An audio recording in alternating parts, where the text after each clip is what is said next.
welcome back to another video. In today's video, we'll be looking at a scenario where the Russian Empire from my Battle Royale series comes to the real world. So without further ado, let's get into the scenario. So you'll see some differences that this Russia has with other Russia. They have all of Georgia and this bit of Azerbaijan. They have Ukraine, they have all of Belarus, they have a large bit of the Baltics. They had a big chunk of Kazakhstan. Oh shit. Leaving Kazakhstan kind of like rift. There was this weird stretch of land in North Korea, and that's it. So let's get straight into the scenario. So the first thing the Russians do is they declare war on Ukraine. This war goes really well, and they instantly push Ukraine all the way back, and then fully occupying it. And in a peace treaty, they annex it. The next thing they do is declare war on the remaining Caucasian countries. This war goes really well, as Armenia is weak anyways, and Azerbaijan is missing the capital. In the peace treaty, they fully annex it. Next event we see happening is Russia invading Poland. Now, they already have Poland's capital, which is Warsaw, within their confinement, so Poland's pretty weak. Anyways, the war starts off as the Russians move through the northern coast, taking more and more land as they go. And eventually they take all of the land and start moving in the south, taking the whole thing. In peace treaty, they fully annex Poland, and this looks kind of like a Soviet Union. Anyways, the next thing they do is declare war on Estonia. War starts off with them taking these two islands here, with a naval landing. And the next thing they do is make a land invasion here, and then a naval landing here, and then encircling them to just this region before fully occupying the nation and annexing it in a peace treaty. The next event we see happening is Russia declare war on Kazakhstan. So the war starts off with Russian troops moving south and taking the Kazakhstan's coastline. And then the whole thing just collapses because there's no major cities left. The whole thing just looks snake of land. Peace treaty, obviously, it gets fully annexed. And the next thing we see happening is some coalitions start to form. So this coalition here, this is a bunch of Central Asian countries, which is fueled by India, which is what scares it off. The next one we see is this South European one, which is still open, so more countries might join. The next one we see is the big one. It's this West European Pact. And yes, you're right. You did see some more countries join in the Green coalition. Anyways, going away, we see Russia declaring war on Mongolia. The war goes really well as they go down and they just take the land around here and fully annex it. I mean they take all of it because they took the capital, and basically that's it. After that, in a peace treaty, Mongolia is fully annexed. Oh, and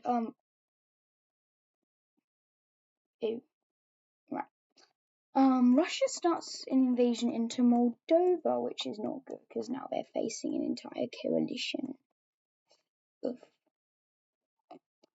The war goes really well as we take out Moldova. And then we see instantly that the backlash has begun. What the fuck? Anyways, we do see that movement to Romania starts. And we see further movement in as more movement of the Green Team forces begins. The Russians managed to convince Hungary to join because they promised them Transylvania. Well, a bit of this Transylvania was done.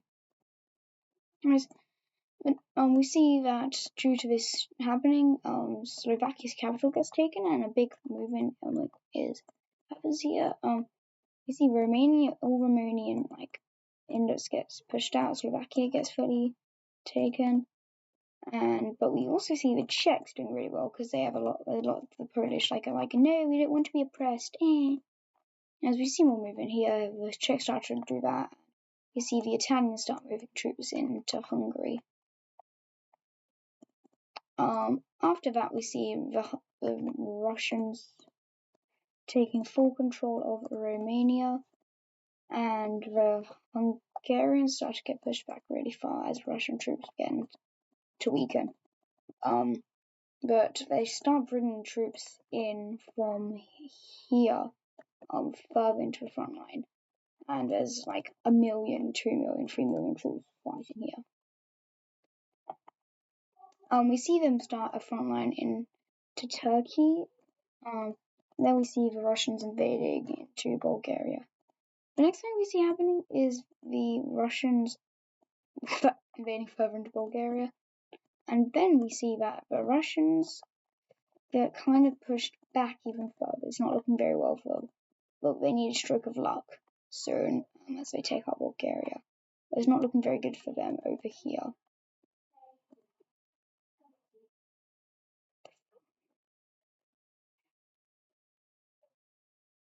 Anyways, we see that they start an offensive towards Istanbul. And they start moving down here and here.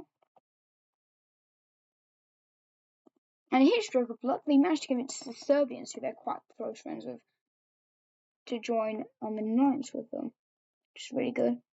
Because now they have more troops over here, and they take out Macedonia. And Hungary gets returned to its original troops. And they start to get invaded here and here. Also, this should have been like that. And anyways, we see the Russians make a major pushback. Oh, I wonder where I've seen these borders before. I'm kidding. Anyways, we see that the Hungarians get fully retaken, and Istanbul gets captured, sadly, for the Turks. And we see that as like a big loss of morale now, so the Turks start losing really hard down here. We also see that they split Albania in two, which is a smart move because now there's only 2 bits you need to pluck off. This bit is protected by the Greeks, but they managed to take out the whole nation longer. Also, there's movement here and here, I guess. Anyways, we see that they start moving further into Greece. Hungary gets returned to its original side, and we also see that the Russians fully kick out any forces in Poland. And now we see that the Russians and Hungarians moving in to these 2 nations here. Prague is at risk here, and we see that they move everywhere except Prague, which is roughly there. But eventually they capture Prague, which is the end of any hope against the Russians, sadly. Anyways, eventually they take out these guys, and these guys just leave the war because they don't want too harsh a peace treaty. Anyways, in a peace treaty, we see this happening. I'm not going to go over it too much. But we see Turkey gets puppeted. We see that the Russians take some land. The Russians take some land here, and they also take Istanbul.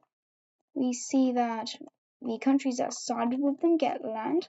So if I'm going to flash on the screen here, you see how Hungary gets a bunch of land. Hungary gets a lot of land here, some land out of Slovakia, and some land out of these 2 here. The Serbians get some land. The Serbians get some out of Croatia, some out of Romania there, and some more of Romania. They get some out of Bulgaria. Wait a minute.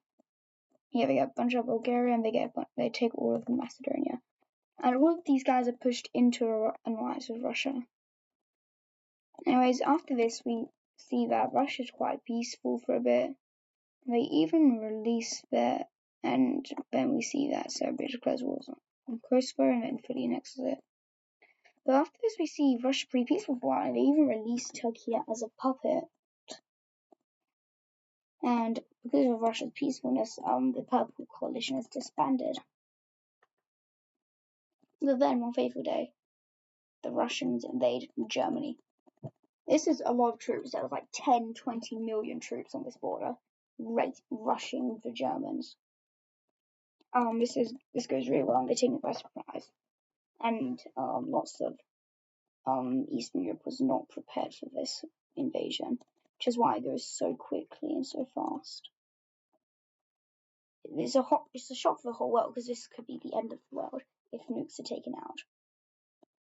We see Greece, anyways, getting completely folded.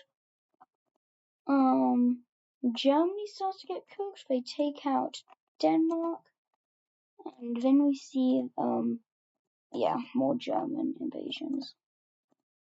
Now we see that Russians with their navy snake around Finland and take over the coast, which then in turn, they also start moving up, and then in turn collapses Finland, allowing for further movements here, taking out a bit of Norway, and then they make two landings, one in Oslo, the Norwegian capital, and one in the Stockholm region, which is the Swedish capital.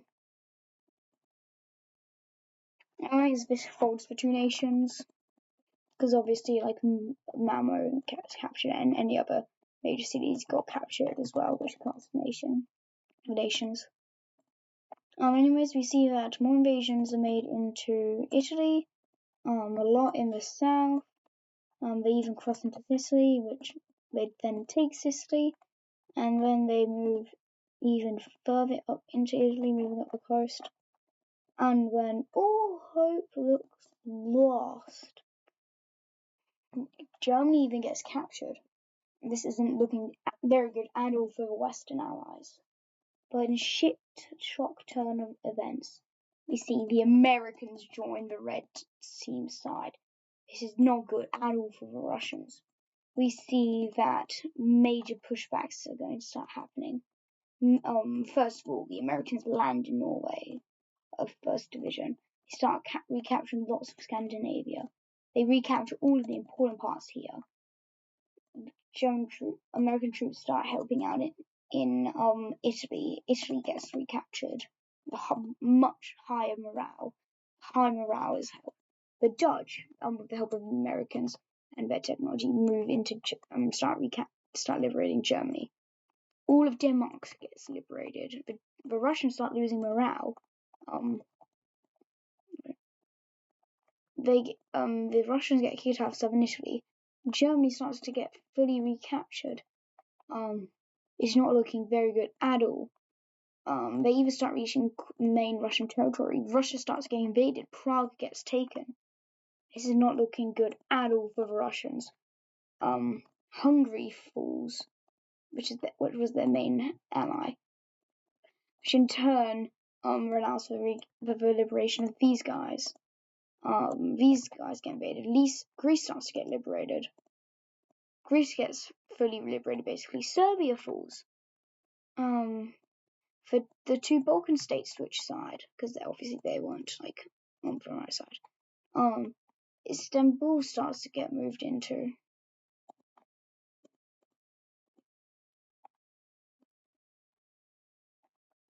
Oh shit. Up here we see that Finland gets liberated. Well, Scandinavia gets liberated, in fact. They start moving really far up in the north. It's going ridiculously well for these guys. And they recapture all of Istanbul region. They take this bit. They're jumping, and they take all, and then eventually the Russians fall.